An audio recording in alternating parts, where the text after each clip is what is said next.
MIT researchers have developed a new voice-controlled app that may help obese people to lose weight by logging calorie counts and other nutritional information after every meal. The system parses the description and automatically retrieves the pertinent nutritional data from an online database maintained by the U.S. Department of Agriculture, USDA, researchers said.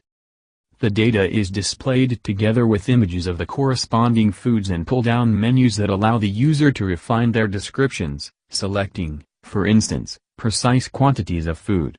But those refinements can also be made verbally, researchers said. A user who begins by saying, "For breakfast, I had a bowl of oatmeal, bananas, and a glass of orange juice" can then make the amendment, "I had half a banana," and the system will update the data it displays about bananas while leaving the rest unchanged, they said. Researchers at the Massachusetts Institute of Technology, MIT, concentrated on two problems. One is identifying words' functional role. The system needs to recognize that if the user records the phrase bowl of oatmeal, nutritional information on oatmeal is pertinent, but if the phrase is oatmeal cookie, it is not. The other problem is reconciling the user's phrasing with the entries in the USDA database. For instance, the USDA data on oatmeal is recorded under the heading oats. The word oatmeal shows up nowhere in the entry.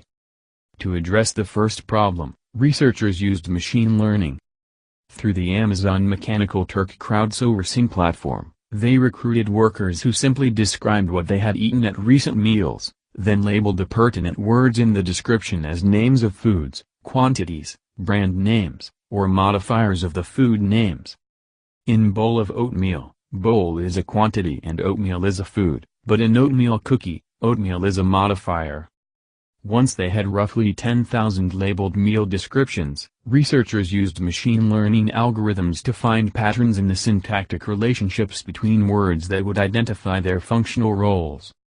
To translate between users' descriptions and the labels in the USDA database, the researchers used an open-source database called Freebase, which has entries on more than 8,000 common food items, many of which include synonyms. I think logging is enormously helpful for many people. A spoken language system that you can use with your phone would allow people to log food wherever they are eating it, with less work, said Susan Roberts from Tufts University, which came up with the idea of the spoken language app.